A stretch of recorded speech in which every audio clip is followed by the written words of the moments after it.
Life had never felt more promising for us than in the months leading up to my wife's pregnancy. For years, we had quietly prayed for a chance to start a family, for the sound of tiny footsteps to echo through our home, and for laughter to fill the walls that had too often been silent. When the test came back positive, everything changed. Suddenly, the air seemed fresher, the world brighter, and the mundane routines of life felt charged with new meaning. Every heartbeat we heard at the doctor's visits was a miracle, every gentle kick inside her belly a promise that we were about to step into the most rewarding role of our lives. Parents, we decorated the nursery with soft colors, carefully assembled furniture, and filled the shelves with storybooks we had collected over the years. Neighbors who truly cared for us would often stop by with warm smiles and congratulations, and for a time it seemed as though happiness was flowing freely. Yet, like a storm cloud creeping into an otherwise blue sky, the HOA hovered in the background, a constant reminder that joy in our neighborhood always came at a cost. To the outside world, the HOA projected an image of order, unity, and protection of property values. They wrapped themselves in the language of community and standards, but for those of us who had lived long enough under their gaze, we knew the truth. They thrived on intimidation, petty fines, and the suffocating control of people's private lives. My wife, glowing with maternal pride, became their latest target. It began subtly with a warning letter about the color of our mailbox, which they claimed was 2 shades darker than approved. Then came a citation about a garden gnome my wife had placed near our walkway, a small figurine she thought would bring luck to our baby. According to the HOA, it was visual clutter and non-compliant with neighborhood decorum. At first, we brushed off these incidents, telling ourselves that a few fines were nothing compared to the gift of our child. But the harassment escalated. The final straw before her labor was when we hung a simple banner across our porch that read, "Welcome, baby girl." It was nothing extravagant. White letters against a pastel pink background, a celebration of life that should have been met with joy. Instead, the HOA sent us a notice demanding we remove it immediately, citing it as an unauthorized sign that could bring down the neighborhood's image. My wife, already exhausted from morning sickness and back pain, was heartbroken when I had to take it down under threat of a penalty we couldn't afford. What cut even deeper was the way Karen, the HOA president, seemed to relish our struggles. She wasn't just enforcing rules, she was targeting us, showing up unannounced with her clipboard and smug smile, reminding us of everything we did wrong. Her words were laced with condescension, her eyes scanning our home as though searching for weaknesses to exploit. I often caught my wife trying to hide her tears after one of Karen's visits, and though I wanted to shield her from it all, the reality was that our home, our supposed safe haven, was slowly being turned into a place of anxiety and humiliation. Friends suggested we move, but moving wasn't an option.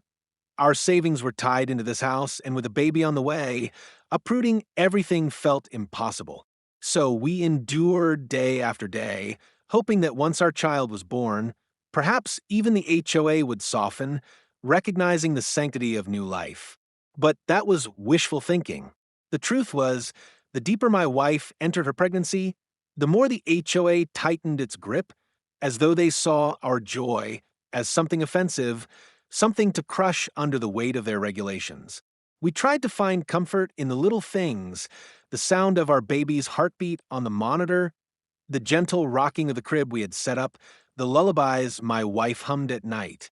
Yet even in those precious moments, there was always a lingering fear that the HOA's shadow would fall across our happiness. It was a fear that proved all too real when the night of labor arrived, and what should have been a sacred moment of life and love was turned into a scene of cruelty that would forever scar our hearts. The night my wife went into labor should have been defined by urgency, fear, and hope all tangled together, not by humiliation at the hands of neighbors drunk on power. It began suddenly around midnight when her contractions grew so sharp and close together that she could barely stand. I rushed to her side, heart pounding, adrenaline flooding every vein in my body. I called 911, desperate for an ambulance to arrive, and tried to keep her calm as sweat rolled down her forehead and her cries filled the house. Every second mattered, and every thought I had was focused on keeping her breathing steady and ensuring our baby survived. Yet, just as I helped her onto the living room couch to wait, a sharp, furious knock echoed through the walls, breaking the fragile bubble of our private moment. I froze, anger welling inside me, because I knew instinctively who it was. Sure enough, when I opened the door, there stood Karen, the HOA president, flanked by two of her board members. Clipboard in hand, her lips pressed into a tight, cruel smile, she demanded to know why an ambulance had been called without prior notification to the association. My wife's groans were audible from the couch, her voice shaking the very foundation of our home. But Karen didn't flinch. She only tapped her pen impatiently, accusing us of disturbing the peace and violating neighborhood protocol. I shouted at her to leave, telling her that my wife was in labor, that she had no right to be here. But she brushed past me with the entitlement of someone who believed rules gave her more power than human decency ever could. The two board members followed, their eyes scanning the room like vultures searching for prey. My wife looked up at them in shock, clutching her stomach, tears streaming down her face as her contractions ripped through her body. But instead of compassion, Karen scoffed, claiming we were exaggerating to avoid a supposed fine for the ambulance. Her words hit me like a punch to the gut. She accused us of staging the medical emergency, of trying to use pregnancy as a shield against accountability. Then came the moment that forever seared itself into my memory. Karen, with that same twisted smirk, ordered my wife to remove her hospital gown, saying it was unapproved attire for HOA property and a violation of the community's decency code. My wife stared at her in disbelief, her face pale, her lips trembling, whispering, "Please, I can't," but Karen insisted, her tone sharper, louder, backed by the men who nodded in agreement. My wife sobbed as she struggled to comply, her dignity being stripped away along with the thin fabric meant to comfort her during one of the most vulnerable moments of her life. I stood there shaking, my fists clenched so tight my nails dug into my palms, torn between throwing them out with my bare hands and staying by my wife's side. Every instinct screamed to protect her, but the fear of escalating the situation and delaying help paralyzed me. My wife, exposed and humiliated, curled into herself, trying to cover her swollen belly with trembling hands as Karen scribbled something on her clipboard, as if she were marking down a violation rather than destroying a woman's spirit. The board members muttered about fines and noncompliance, their cold detachment making me feel as though we were no longer human beings to them, just residents to discipline. My wife's cries grew louder, sharper, filled with both physical pain and emotional agony, and I felt rage bubbling up to the point where my vision blurred. I yelled that they needed to leave, that they were putting both her and the baby in danger, but they only threatened to escalate matters further if we didn't cooperate. At that moment, I realized the depths of their cruelty. It wasn't about rules, not anymore. It was about control, about using authority to dominate us when we were most powerless. My wife begged me with her eyes to stay calm, her face twisted with unbearable pain, and in that moment, I knew I had to endure just a little longer, if only to keep her alive. But deep inside, a fire was ignited, a fire that would not stop burning until this injustice was exposed. Little did they know that their tyranny was about to collapse, and that in less than half an hour, the sound of sirens would shatter their illusion of power forever. The humiliation had reached a point where I could feel it searing into my bones, every second dragging like a century as my wife writhed in agony on the living room floor. Her face was pale, her lips quivered as she gasped for breath, and her cries echoed like a wounded bird trapped in a cage. I kept trying to shield her with my arms, to block her from the intrusive stares of Karen and her board members, but their presence was suffocating, their smug expressions tightening the knot of fury inside me. My wife was in labor, her body trembling under the immense strain, yet instead of compassion she received cold glares and lectures about rules and compliance. The more I pleaded with them to leave, the more they doubled down, spewing threats of additional fines, eviction, and even legal action for hostility toward the association. Every word they uttered made my blood boil hotter, but the breaking point came when my wife let out a scream so guttural, so filled with pain, that it silenced even the cruel whispers of those standing in judgment. She clutched her belly, her nails digging into her skin as she cried, "Something's wrong." That was when panic seized me. This wasn't just labor anymore. Something was going terribly wrong, and every second wasted could mean losing both her and our baby. My hands shook as I reached for my phone again, dialing 911 with desperation, my voice cracking as I begged the operator to send help immediately. Karen lunged forward, trying to snatch the phone from my hands, shouting that emergency services could not be summoned without HOA clearance, but I shoved her away with a force I didn't know I had. "My wife and my baby are dying." I screamed, my voice raw, my chest heaving with fury and fear. The operator heard every word, and I clung to that faint thread of hope that help was truly on the way. My wife's breathing grew shallow, her skin clammy, and in that terrifying moment I saw the fragility of life etched across her face. The HOA members, instead of backing down, continued to threaten me, their words a blur of arrogance and delusion, but I no longer cared. Something inside me snapped, a part of me that had tolerated their abuse for months, that had swallowed the bitterness of their control in silence. That part of me was gone now, replaced by a father and husband who would rather burn the entire HOA to the ground than let them take away the people he loved most. I looked directly at Karen, my voice steady but shaking with rage, and told her she would regret every second of this cruelty, that the law would come crashing down on her head harder than she could ever imagine. For the first time, I saw her confidence falter, her smirk flickering into something resembling unease. But she tried to recover with a laugh, insisting the HOA was untouchable. I ignored her words, choosing instead to kneel beside my wife, wiping her tears with trembling hands and whispering that help was on the way. I told her to hold on just a little longer, to breathe, to fight, because justice was coming. And though the seconds stretched into an eternity, though my heart pounded with the fear that every passing moment might be her last, I held onto that fragile promise with everything I had. It was in that fragile moment of desperation that I realized we were not just fighting for survival, we were fighting for dignity, for freedom from the stranglehold of people who had mistaken power for godhood. And soon, the storm we so desperately prayed for would arrive, with flashing lights and pounding boots that would shatter the false kingdom the HOA had built. The sound of sirens cutting through the night was like salvation itself, a piercing cry that promised justice was finally on its way.